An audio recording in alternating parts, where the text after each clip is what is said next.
Hello everyone, welcome to अध्ययन अध्यापन। मैं निभा आप सभी का बहुत बहुत स्वागत करती हूँ।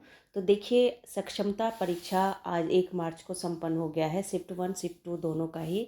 और यहाँ पर मैंने पहला वीडियो अपलोड कर दिया है, तो अगर आपने उसे नहीं देखा है तो ज़रूर देखिए, क्योंकि क्वेश्चन रिपीट हो रहे हैं और एनालिसिस वीडियो आपके लिए बहुत ज़्यादा हेल्पफुल रहता है। तो अगर आप नेक्स्ट एग्जाम देने वाले हैं तो आप उस वीडियो को ज़रूर देखिए। पिछला जितना भी एनालिसिस वीडियो है आप उसे देख सकते हैं। तो देखिए, यहाँ पर कुछ प्रश्न मुझे साइंस से संबंधित मिले हैं।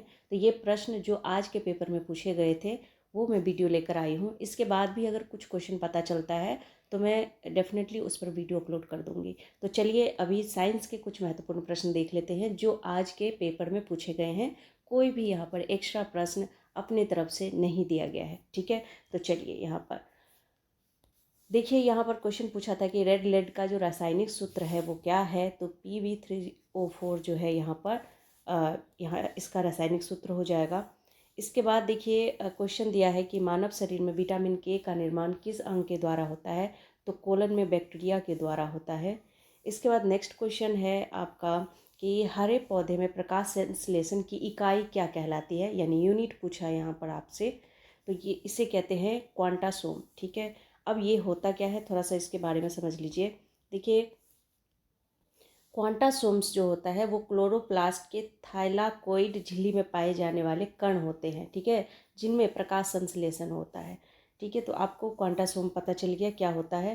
देखिए, पृथ्वी का औसत घनत्व पूछ लिया था, तो आप बाकी चीज़ें भी पृथ्वी को अच्छे से पढ़ के जाइए। तो यहाँ से देख सकते हैं आप लोग, भूपर पट्टी से भी प्रश्न पूछा गया था।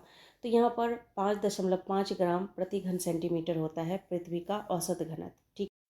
देखिए, ये तो आपका पृथ्वी का घनत्व बता दिया आपने। यहीं पर अगर आपसे पूछ दे कि भूपर पट्टी का घनत्व कितना है, तो ये है 3 यहाँ पर आप लिख सकते हैं। भूपर पट्टी का घनत्व जो होता है 3 ग्राम प्रति घन सेंटीमीटर हो जाएगा। और यहाँ पर अगर आपका क्रोड का पूछ दे, पृथ्वी के क्रोड का ऐसे पूछ दे, तो 5.5 ग्राम प्रति घन सेंटीमीटर होता है, ठीक है। तो ये कुछ एक्स्ट्रा जानकारी थी। नेक्स्ट देखिए, यहाँ पर पूछा था कि सूर्य जो है वो सदैव पूर्व में निकलता है। क्यों निकलता है? पूर्व में निकलता है और पश्चिम में ढलता है। ऐसा क्यों नहीं होता है कि पश्चिम से निकले? तो उसका रीज़न क्या है? तो देखिए, इसका रीज़न है कि जो धरती है वो अपनी धुरी पर पश्चिम से पूर्व की ओर घूमती है। कैसे घूमती है? पश्चिम से पूर्व की ओर घूमती है। तो पृथ्वी के सापेक्ष सूरज स्थित है और धरती जो है अपनी धुरी से पश्चिम से पूर्व की ओर घूमती है, जिस वजह से सूर्य उदय हमेशा पूर्व से होता है और सूर्यास्त हमेशा पश्चिम दिशा में होता है, ठीक है। नेक्स्ट देखिए, पौधों में बाष्पोत्सर्जन दर के निर्धारण के लिए किस यंत्र का प्रयोग किया जाता है। तो पोटोमीटर यहाँ पर सही होगा।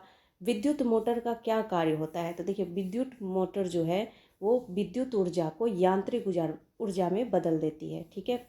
इसके बाद नेक्स्ट क्वेश्चन देखिए, भारत में 28 फरवरी को विज्ञान दिवस क्यों मनाया जाता है। तो इस दिन इसलिए मनाया जाता है क्योंकि यहाँ हमारे देश के जो महान वैज्ञानिक डॉक्टर CV रमन है, इनके याद में विज्ञान दिवस मनाया जाता है। क्यों मनाया जाता है? क्योंकि इस दिन भारत के महान वैज्ञानिक डॉक्टर CV रमन ने रमन प्रभाव की खोज की थी और उसी की याद में हर साल राष्ट्रीय विज्ञान दिवस मनाया जाता है। CV रमन द्वारा दी गई रमन इफेक्ट की खोज, क्या नाम है इनके खोज की? रमन इफेक्ट। इसने इसके लिए इनको 1930 में नोबेल पुरस्कार से भी सम्मानित किया गया था। तो अगर पूछ दे नोबेल पुरस्कार से अगर क्वेश्चन पूछ दे तो ये आप याद कर लीजिएगा, इसलिए मैंने यहाँ पर ऐड किया क्योंकि उनको नोबेल पुरस्कार भी मिला था। आयोडीन नमक का प्रयोग किस बीमारी के लिए किया जाता है, या यूं कहे कि किस बीमारी को दूर करने के लिए किया जाता है। तो यहाँ पर गोइटर है, गलकंड की जो है बीमारी को दूर करने के लिए हमें आयोडीन युक्त नमक ही खाना चाहिए। गैल्वनीकृत लोहे पर लेप किसका होता है। तो जस्ते का लेप लगाया जाता है, जिंक का। खनिज संरचना की दृष्टि से हीरा क्या है। तो हीरा एक प्रकार का कार्बन है।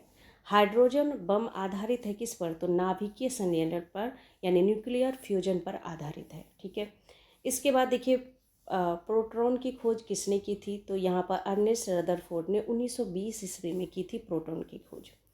इसमें से जो नेक्स्ट क्वेश्चन है, निम्न में से कौन सा पदार्थ पृथ्वी पर तीनों अवस्था में पाया जाता है। तो वो है आपका जल।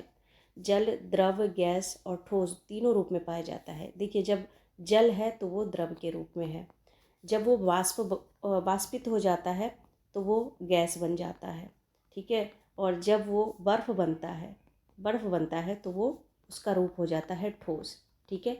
तो जल ही एक ऐसा पदार्थ है जो पृथ्वी पर तीनों अवस्था में पाया जाता है, ठीक है। तो यहाँ पर पानी, आप यहाँ पर सही आंसर इसका लगा सकते हैं। देखिए, एक वृत्ताकार वलय का गुरुत्व केंद्र कहाँ होगा, तो उसके केंद्र में ही होगा, वृत्त के केंद्र में ही होगा, ठीक है। मानव रक्त का पीएच मान क्या होता है, तो रक्त का आपका है यहाँ पर 7.4 होता है, बाकी का आप याद कर लीजिएगा एक बार। नेक्स्ट है प्रत्यावर्ती धारा का माप यंत्र क्या है, तो तप्त तारा अमीटर है। इसके बाद इसने पूछा है कि प्राकृतिक रबड़ किसका बहुलक है, तो आइसोप्रीन का बहुलक है। नेक्स्ट क्वेश्चन देखिए, द्रव की चौथी अवस्था को क्या कहते हैं, तो प्लाज्मा जो है वो द्रव की चौथी अवस्था है। मनुष्य के मस्तिष्क का सबसे बड़ा भाग क्या होता है, तो वो प्रमस्तिष्क होता है, सेरेब्रम होता है। उसके बाद देखिए क्वेश्चन है कि राइफल चलाने पर जो लगने वाला झटका है वो किस संरक्षण का उदाहरण है, तो रेखीय संवेग संरक्षण का उदाहरण है। तो ये आपके कुछ इंपॉर्टेंट क्वेश्चन। इसके बाद नेक्स्ट देखिए, सर्वप्रथम जीन का संश्लेषण करने वाला वैज्ञानिक कौन है, तो वो है हरगोविंद खुराना, ठीक है। रेफ्रिजरेटर में जो प्रशीतक होता है वो क्या होता है, तो फ्रियोन होता है वो।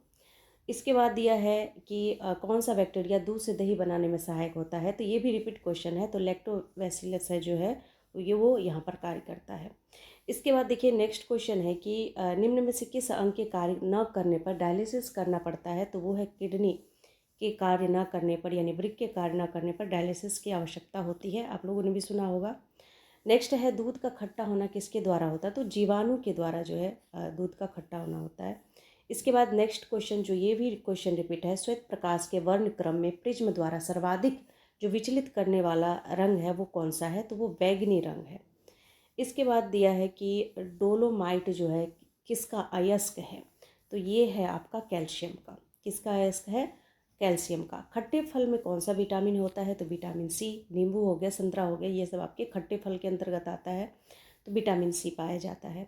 नेक्स्ट है कि ध्वनि की तीव्रता मापने वाला यंत्र ऑडियोमीटर कहलाता है, ठीक है। और यहाँ पर मछली के हृदय में कितने कक्ष होते हैं, यानी कितने दिल होते हैं, तो मछली के 2 दिल होते हैं, एक होता है आलिंद और दूसरा होता है वेंट्रिकल, ठीक है।